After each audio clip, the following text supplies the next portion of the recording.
कैसे हो आप सभी लोग। मैं हूं DRX दिवेश पाल और आज के वीडियो में आपका बहुत बहुत स्वागत है। आज हम बात करने वाले हैं चाणक्य नीति के बारे में।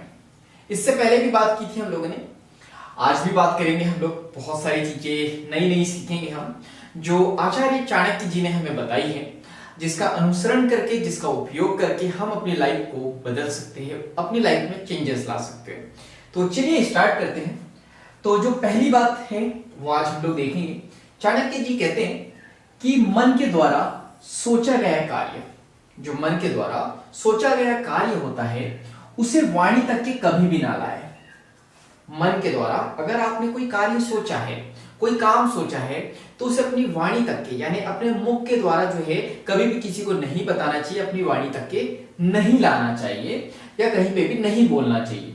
परंतु मन में जो कार्य सोचा है हम लोगों ने, उसको सोचते हुए उसकी जो है रक्षा करनी चाहिए, हमें सुरक्षा करनी चाहिए और चुपचाप रहते हुए मन में सोचे हुए कार्य को बदलने की या उसे पूरा करने की कोशिश करनी चाहिए या उसे बदलना चाहिए।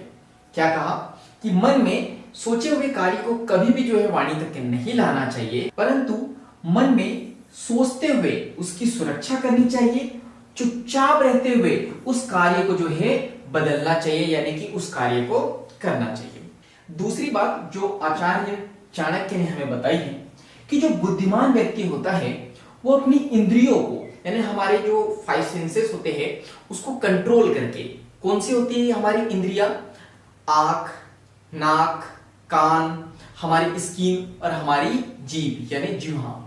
तो ये जो 5 इंद्रियां है, इसको वश में करता है बुद्धिमान व्यक्ति, और टाइम के अनुरूप यानी टाइम के अनुसार और अपनी क्षमताओं को तौलते हुए एक बगुले की भांति अपने कार्य को जो है सिद्ध करता है। क्या बोला कि जो बुद्धिमान व्यक्ति है वो अपनी इंद्रियों को जो है वश में करता है और टाइम के अनुसार और अपनी क्षमताओं को तौल कर, यानी जो अपनी कैपेबिलिटी होती है कि मैं कितना काम कर सकता हूं और कितना काम नहीं कर सकता हूं, उसको तौल कर जो बगुला, जो पक्षी होता है, बगुले की तरह जो है अपने कार्य को क्या करता है, सिद्ध करता है। तो क्या करना है हमें, जो अगर आपको बुद्धिमान व्यक्ति बनना है तो उसके लिए क्या करना होगा, जो हमारी इंद्रिय है उसको वश में करना होगा। और इसको कैसे किया जा सकता है आचार्य चाणक्य जी जो है आगे बताएंगे, तो आगे के वीडियो में हम लोग देखेंगे। मैंने आपसे पहले भी कहा था कि चाणक्य नीति 1 या 2 दिन की नहीं होने वाली है, ये कई महीनों की हो सकती है, कई दिनों की हो सकती है। चलिए तो आगे देखते हैं। तीसरी बात जो आचार्य चाणक्य जी ने हमें बताई है कि जो लोग अपने भेदों को एक दूसरे के सामने प्रकट करते हैं, भेद यानी कि रहस्य।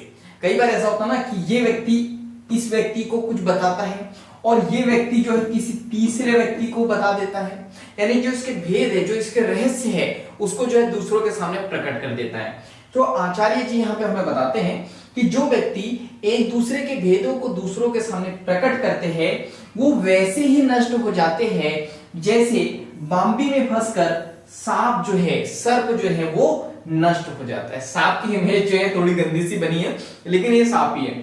तो हमें यहाँ पे आचार्य जी बताते हैं कि जो व्यक्ति जो है एक दूसरे के भेदों को जो है दूसरे व्यक्ति को बता देते हैं, तो वैसे ही नष्ट हो जाते हैं जैसे बाम्बी यानी कि बांस में फंस के जो है, जो सर्प है, जो सांप है, वो क्या हो जाता है, नष्ट हो जाता है। तो ये 3 सीख थी आचार्य चाणक्य जी की। तो उम्मीद है आपको समझ में आई होगी और इसका अनुसरण करके, इसका उपयोग करके, इसको अपनी लाइफ में जो है यूज करके आप अपनी लाइफ को चेंज कर सकते हो। तो जल्दी से जो है चैनल को सब्सक्राइब कर दो अगर आप नए हो तो, और बेल आइकन को दबा दो ताकि ऐसे वैल्यूएबल वीडियो की नोटिफिकेशन सबसे पहले आपको मिलते रहे। तो बाकी मिलेंगे हम लोग नेक्स्ट वीडियो में इस तरह हंसते हुए, मुस्कुराते हुए, लाइफ में आगे बढ़ते हुए, कुछ नया नया सीखते हुए। जब तक के लिए thank you so much, bye bye and go for success.